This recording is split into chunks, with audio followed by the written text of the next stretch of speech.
Hi hello guys. சோல்லேண்ட் season 1 episode 3 தான் இன்றைக்கி பார்க்க போகிறோம்.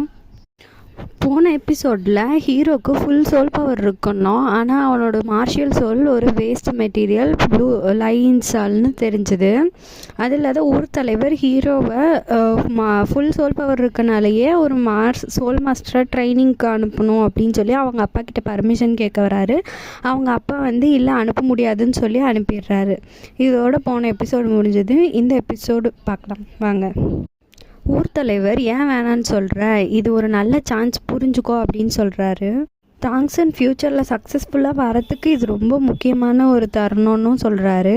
சக்ஸஸ்ஃபுல்லாக இருந்து என்ன பிரயோஜனம் அப்படின்னு சொல்லி அவங்க அப்பா கேட்குறாரு. இவன் போனதும் எனக்கு யார் சமைச்சு போடுவா அப்படின்லாம் கேட்குறான். அது இல்லாத லயன்ஸால் ஒரு வேஸ்ட் மெட்டீரியல் மார்ஷல் சோல். ஆனால் ஊர் தலைவர் என்ன சொல்கிறார், சோல்ட்ரிங் அப்டைன் பண்ணால் ஒஸ்ட்டான சோல் மெட்டீரியலை கூட நம்மளால் சோல் மாஸ்டராக ட்ரெயின் பண்ண முடியும் உன் பையனை அப்படின்ற மாதிரி சொல்கிறாரு. நம்ம கிராமத்தில் ரொம்ப வருஷமாக சோல் மாஸ்டரே இல்லைன்னு உனக்கு தெரியும் இல்லைன்னு சொல்கிறாரு. ஓ, இந்த காரணத்துக்காக தான் நீ ரொம்ப நேரமாக இப்படி நின்று கேட்டுட்ருக்கியா அப்படின்னு சொல்லி அவங்க அப்பா சொல்லிடுறான். நான் அனுப்ப முடியாதுன்னு சொல்லிட்டேன், நீ போகலாம் அப்படின்னு சொல்லி அவங்க அப்பா சொல்லிடுறான் ஊர் தலைவர்கிட்ட. ஊர் தலைவர் உடனே டென்ஷன் ஆகி தாங்கா அப்படின்னு கத்துறாரு.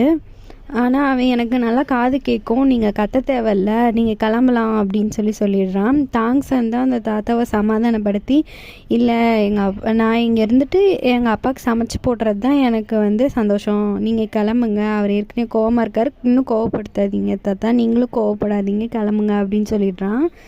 உடனே ஊர் தலைவரும் உன் மனசு மாறிச்சுன்னா கண்டிப்பாக என்னை பாருன்னு சொல்லிட்டு கிளம்பிடுறாரு.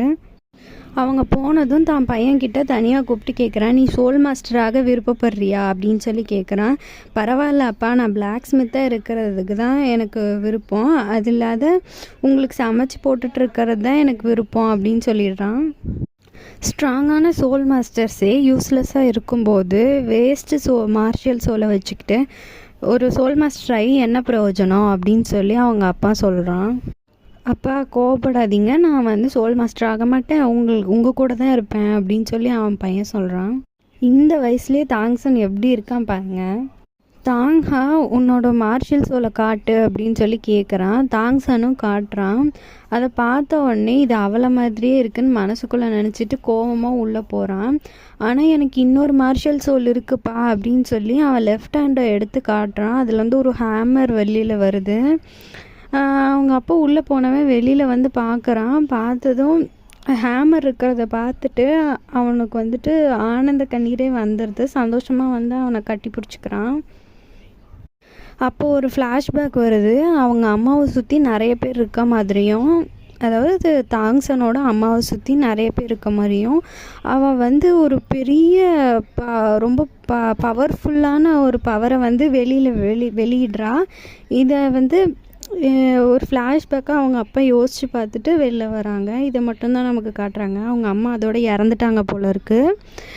அதை மட்டும்தான் நமக்கு காட்டுறாங்க. உனக்கு ட்வின் மார்ஷியல் சோல் அப்படின்னு சொல்கிறான். லைன் சோல் அண்ட் ஹேமர் ரெண்டும் தான் அவனோட மார்ஷியல் சோல்ஸ். 2 மார்ஷியல் சோல் அவனுக்கு இருக்குது. என்னோட பையன் இவன் அப்படின்னு சொல்லி ரொம்ப பெருமைப்பட்டுக்கிறான். தாங்சனுக்கு எப்படி இருந்ததுன்னா, அப்பா இப்போ தான் என்னை முறையாக கட்டி பிடிக்கிறாரு அப்படின்னு இருந்தது. அது இல்லாத அவனால் அந்த ஹேமரை ரொம்ப நேரம் பிடிக்க முடியாமல் போயிடுது. உடனே அவங்க அப்பா கிட்ட சொல்கிறான், என்னால் அந்த ஹேமரை கண்ட்ரோல் பண்ண முடியலன்னு சொன்னதுக்கப்புறம் அவங்க அப்பா அவனை விட்டுட்டு அவன் கையில் இருக்க மார்ஷல் சோலை உள்ளே இழு அப்படின்னு சொல்கிறான். அப்புறம் தான் தாங்சன் உள்ளே இழுக்கிறான். தாங்கா ஒரு ப்ராமிஸ் கேட்குறாரு, ஃப்யூச்சரில் என்ன நடந்தாலும் ஹேமரை யூஸ் பண்ணி லைன்ஸை பாதுகாக்கணும், அது அப்படின்னு சொல்லி பாதுகாப்பேன் அப்படின்னு சொல்லி எனக்கு சத்தியம் பண்ணி கொடுன்னு கேட்குறான். தாங்சனும் சத்தியம் பண்ணி கொடுத்துட்றான். கட் பண்ணால் பிளாக் ஸ்மித் ஒர்க்கை தாங்சன் பார்த்துட்ருக்கான். மனசுக்குள்ளே யோசிச்சுட்டே இருக்கிறான். ட்வின் மார்ஷியல் சோல் இருக்கிறது ரொம்ப அபூர்வமான ஒரு விஷயம் அப்படின்றத மனசுக்குள்ளே யோசிச்சுட்ருக்கான். அப்போ அவங்க அப்பா வந்துடுறாரு. நீ இப்படியே அந்த இரும்பை அடிச்சிட்டு இருந்தேன்னா இன்னும் 1 வருஷம் ஆனாலும் உன்னால் பண்ண முடியாது, நகரு அப்படின்னு சொல்லிட்டு நான் பண்ணுறத நல்லா பாருன்னு சொல்லி அவன் சோல் பவர் யூஸ் பண்ணி 4-5 டைம் வேகமாக அடித்து காட்டுறான்.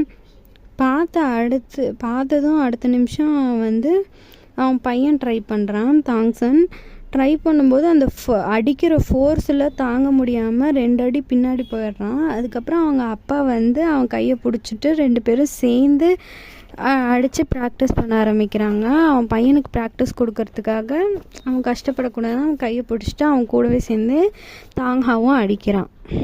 இந்த சீனை கட் பண்ணால் தாங்சன் வந்து அவங்க வீட்டில் இருக்கான். கடைசியாக தாங்க்லானோட ஹைட் அண்ட் வெப்பனை நான் ப்ரிப்பேர் பண்ணிட்டேன் தனக்கு தானே பேசிகிட்டு இருக்கான். கையில் பார்த்தா ஆரோ மாதிரி ஏதோ ஒரு சின்ன பொருளை பண்ணியிருக்கான். இன்னும் அயன் என்கிட்ட பற்றி இருந்தது அப்படின்னா ஹூக்கை வந்துட்டு ஆரோக்கு நுனியில் வந்து நான் ஆட் பண்ணியிருப்பேன் அப்படின்னு சொல்கிறான். அதுவும் அவன் மனசுக்குள்ளேயே இதெல்லாம் பேசிக்கிறான். ஹேமர் சொல்லி கொடுக்க ஆரம்பித்து இதோட 3 மாதம் முடிஞ்சு போச்சான். இப்போ பார்த்தா அவனால் கண்டினியூஸாக 24 டைம்ஸ் அடிக்க முடியுன்றான். ஒரு தடவை அடிக்கிறதுக்கே கஷ்டப்பட்டு 2 அடி பின்னாடி போனவன் இப்போ கண்டினியூஸாக அந்த இரும்பை 24 டைம் அடிக்கிற அளவுக்கு இம்ப்ரூவ் ஆகிருக்கிறான் 3 மாதத்தில். சாப்பாடு ரெடியாக இருக்குப்பா, வாங்க சாப்பிட்லான்னு கூப்பிட்றான். அவங்க அப்பா வெளியே போயிட்டு அப்போ தான் வந்திருக்கான். இந்த காலங்கத்தால் எங்கே வெளில போயிட்டு வராரு அப்படின்னு சொல்லி தாங்சன் பார்க்குறான். வந்ததும் வந்து நீ இன்னைக்கு ஹேமர் ப்ராக்டிஸ் பண்ண தேவையில்லை, திங்ஸ் எல்லாம் பேக் பண்ணிக்கோ, ஊர் தலைவர் நாளைக்கு காலையில் வருவாங்க, நீ வந்து சோல் மாஸ்டர் ட்ரைனிங் ஸ்கூலுக்கு போக போகிற அப்படின்னு சொல்லிடுறான். தாங்சன் கேட்குறான், நீங்கள் ஏன் உங்கள் மனசை மாற்றிக்கிட்டீங்கப்பா அப்படின்னு கேட்குறான். தாங்க ரீசனை சொல்லாமல் நீ போறியா போகலையா அப்படின்னு மட்டும் கேட்குறான். நான் போயிட்டா உங்களுக்கு யார் சோறு செஞ்சு கொடுப்பா அப்படின்னு சொல்லி கேட்குறான். அதுக்கு வந்து தாங்கா சொல்கிறான், எனக்கு நீ தேவைன்னு நீ நினைக்கிறியா, சும்மா கிளம்பு அப்படின்னு சொல்லிடுறான். நீ இந்த பாதையை தேர்ந்தெடுத்திருக்க அப்படின்னு சொல்லிட்டு நான் உனக்கு சொல்லி கொடுத்த ஹேமரிங் மெத்தடை யூஸ் பண்ணி பிளாக் ஸ்மித் ஷாப்பில் வந்து அப்ரென்டிஸாக ஜாயின் பண்ணிக்கோ, அங்கே கிடைக்கிற வருமானமே உனக்கு ஸ்கூல் ஃபீஸுக்கும் உன்னோட மாத சாப்பாட்டு செலவுக்கும் கரெக்டாக இருக்கும் அப்படின்னு சொல்லிடுறான். இந்த வயசுலேயே பாருங்கள், அவனை வந்து சின்ன பையனாக இருக்கான், ஆனால் அவனை வேலைக்கு போய் அப்படியே படிக்க சொல்கிறான்.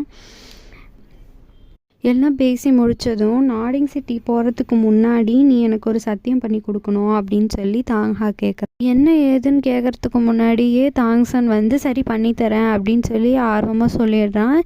என்ன ஏதுன்னு கேட்காமலே நீ சத்தியம் பண்ணித்தரேன்னு சொல்லிட்ட அப்படின்னு சொல்லி தாங்கா கேட்குறான். உடனே வந்து தாங்கா சொல்கிறான், நீ வந்து என்னவா இருந்தாலும் ஒரு மேனாக இருந்துட்டு நீ உன்னோட வார்த்தையை வந்து காப்பாற்றுறவங்கன்னா இருக்கணும். இப்போ நீ ப்ராமிஸ் பண்ணுறேன்னு சொல்லியிருக்கனா அப்போ நீ வந்து அந்த ப்ராமிஸை கடைப்பிடிக்கிறவனா இருக்கணும் அப்படின்னு சொல்லிட்டு நீ உன் சோல் பவரை எவ்வளோ ட்ரெயின் பண்ணாலும் ஹேமரில் வந்து சோல் ரிங்கை நீ ஆட் பண்ணவே கூடாது, அப்புறம் ஹேமர் இருக்கிறதே யார்கிட்டேயும் காட்டிக்கவே கூடாது அப்படின்னு சொல்கிறான். உடனே தாங்சன், அப்போ என்னால் லைன்ஸால் மட்டும்தானே யூஸ் பண்ண முடியும் அப்படின்னு கேட்குறான். ஆமாம் அப்படின்றான். உயிர் போகிற தருணத்தில் மட்டும்தான் நீ ஹேமரை யூஸ் பண்ணணும், மற்றபடி ஹேமரை எப்பயுமே யூஸ் பண்ணக்கூடாது அப்படின்னு சொல்லிடுறான். பையன் வந்து சமத்தை வந்துட்டு சரின்னு சொல்லிடுறான். அந்த வயசில் அவனுக்கு என்ன புரியுதுன்னு தெரில, அவ்வளோ சமத்தா வந்து சரின்னு சொல்லிடுறான். ஊர் தலைவர் தாங்சனை கூப்பிட்டு போகிறதுக்கு வந்துட்டார். எனக்கு கொஞ்ச நேரம் டைம் கொடுங்கன்னு சொல்லிட்டு அவங்க அப்பாவுக்கு சோறு செஞ்சு வச்சுட்டு அப்புறம் அவர் தூங்குறனால ஒரு நிலக்கரி எடுத்து வந்து அந்த தரையில் எழுதுறான். இந்த மாதிரி, அப்பா நான் வந்து கிளம்புறேன், நீங்கள் வந்து உங்களை பார்த்துக்கோங்க, அப்புறம் வந்து சோறு செஞ்சு வச்சுருக்கேன், எடுத்து போட்டு சாப்பிடுங்க அப்படின்னு எல்லாம் எழுதிட்டு அப்புறம் வந்து கதவை சத்தமில்லாத சாத்திட்டு கிளம்பிடுறான். அவங்க அப்பா முழிச்சிட்டு தான் இருந்திருக்கான் போல், ஆனால் வெளியில் வரல. அவன் போன உடனே வெளில வந்து அதை படித்து பார்த்துட்டு கண்ணாடி வழியாக அவங்க போகிறத பார்க்குறான். அடுத்து போகிற வழியிலேயே வந்து ஊர் தலைவர் கேட்குறாரு, நீ வந்து உங்கள் அப்பாவை ரொம்ப மிஸ் பண்ணுவியா இல்லை இந்த ஊரை ரொம்ப மிஸ் பண்ணுவியா அப்படின்னு கேட்குறாரு. நான் வந்து 2யுமே ரொம்ப மிஸ் பண்ணுவேன் அப்படின்னு சொல்கிறான் தாங்சன். அப்போ ஸ்கூலுக்கு போனதும் பிளாக் ஸ்மித் ஷாப்பில் போய் ஒர்க்குக்கு ஜாயின் பண்ணிக்க சொல்லியிருக்காரு அப்படின்னு ஊர் தலைவர்கிட்ட சொல்லவும் ஊர் தலைவர் அவனை கண்ணா பின்னான்னு திட்டுறாரு தாங்காவை. என்ன ஒரு சின்ன பையனை போய் இப்படி வேலைக்கு போய்க்க சொல்கிறான் அப்படின்னு சொல்லிட்டு, நீ உன்னோட ஸ்கூலில் ஸ்டடீஸில் நல்லா கான்சென்ட்ரேட் பண்ணு, வேலைக்கெலாம் உங்கள் அப்பாவை வந்து போய் ஏர்ன் பண்ணி தர சொல்லு, உன்னால் முடிஞ்சால் சொல்லு அதை அப்படின்னு சொல்கிறான். ஆனால் இவன் தான் அப்பா பேச்சு கேட்குறவனாச்சு. அதனால் அதை பற்றி எதுவும் இப்போதைக்கு யோசிக்காமல் போயிட்டுருக்கான். 2 பேரும் நாடிங் சிட்டியை போய் சேர்ந்துட்டாங்க. சேர்ந்த உடனே இந்த எபிசோடை முடிக்கிறாங்க. தேங்க்யூ கைஸ், பாய்.